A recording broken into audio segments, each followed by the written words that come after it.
ভারতবর্ষের ইতিহাসে যে কিভাবে রাজনীতির ঘুঁটি আসলে চাকরিহারারা হয়ে যান, বারবার হয়ে যান।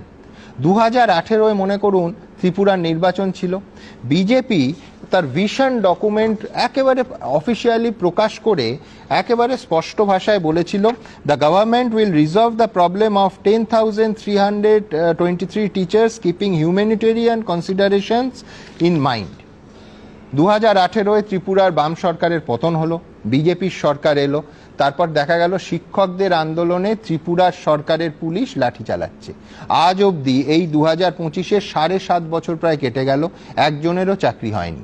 আবার উল্টো দিকে পাশাপাশি দেখুন, হেমন্ত বিশ্ব শর্মা যখন তারা একেবারে বিরোধী দলে ছিলেন এবং বিজেপির কার্যত উত্থান হচ্ছে ত্রিপুরায়, তিনি বলেছিলেন যে ত্রিপুরায় বিজেপি ক্ষমতায় এলে এই 10,323 জন শিক্ষককে আমরা ন্যায় দেব, আপনারা রেকর্ড করে নিন, পরে ঘুরিয়ে ঘুরিয়ে চালাবেন যদি আমরা না করতে পারি। देखिए हेमंत बिश्व। और हम आपको सिंपल वादा करता हूं, आज हमारा नाम में आप लिख लीजिए, रिकॉर्डिंग भी कर लीजिए, वेरी सिंपल है, हम रिकॉर्डिंग भी कर लीजिए, सब कर लीजिए।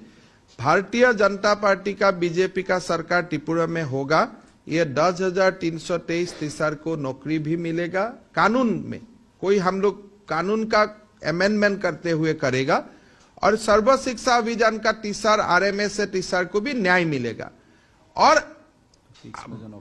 जो फिक्स पे में भी नौकरी करता है, सब में नौकरी करता है, सबको बाकी बीजेपी स्टेट जैसा सुविधा दे रहा है ऐसा ही सुविधा हम देगा। तो मेरा बात आप लोग रिकॉर्ड कर लीजिए, बाद में सलाह देगा कि भारतीय जनता पार्टी का सरकार त्रिपुरा में आएगा, 7 पे कमीशन हम लोग देगा ही देगा, नहीं तो हमको MP इलेक्शन में कोई वोट ना दे। ये 10,323 शिक्षक को हम लोग न्याय देगा, साथ में बाकी युवक को भी नौकरी न्याय दूंगा, और सर्व शिक्षा अभियान RMS का टीचर्स को भी न्याय मिलेगा, और फिक्स में जो लोग है आप लोग रिकॉर्ड कर लीजिए, फिर बाद में सालाना घुमा घुमा के सालाना अगर हम लोग नहीं करेगा तो মুশকিল হচ্ছে যে ঘুরিয়ে ঘুরিয়ে চালালেও এই একই কথাই আসছে এবং এখনো পর্যন্ত চাকরি হয়নি। রাজ্যে বিজেপি 2018 সালে ক্ষমতায় এলে সাংবিধানিক নিয়ম মেনে 10,323 জনের জন্য বিকল্প ব্যবস্থা করা হবে। সোমবার সাংবাদিক সম্মেলনে জানালেন বিজেপি রাজ্য সভাপতি বিপ্লব দেব।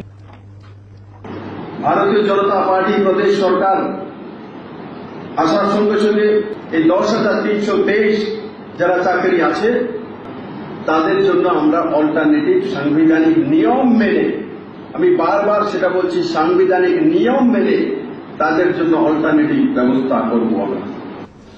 2018 ত্রিপুরার বাম সরকারের পতন হলো, বিজেপির সরকার এলো, তারপর দেখা গেল শিক্ষকদের আন্দোলনে ত্রিপুরার সরকারের পুলিশ লাঠি চালাচ্ছে। আজ অবধি এই 2025-এর 7.5 বছর প্রায় কেটে গেল, একজনেরও চাকরি হয়নি। আপনারা তো ভিশন ডকুমেন্টসে বলেছিলেন ওদের আসলে চাকরি দিয়ে দেবেন। বিলকুল নেই, বলিনি। ভিশন ডকুমেন্টসে কোথায় দেখাতে পারবেন না, কেউ দেখাতে পারবেন কোনো জায়গাতে নেই, ভিশন ডকুমেন্টসে কোনো জায়গায় লেখা নেই। এই হলো ভিশন ডকুমেন্ট। নির্বাচনের পূর্বে আমরা ভিশন ডকুমেন্টে বলেছি আমরা ক্ষমতায় এলে তাদের বিষয়টি মানবিকতার কথা মাথায় রেখে সরকার বিষয়টি সমাধান করবে। বিলকুল নেই, বলিনি। ভিশন ডকুমেন্টসে কোথায় দেখাতে পারবেন না, কেউ দেখাতে পারবেন। এরা বজ্জাত।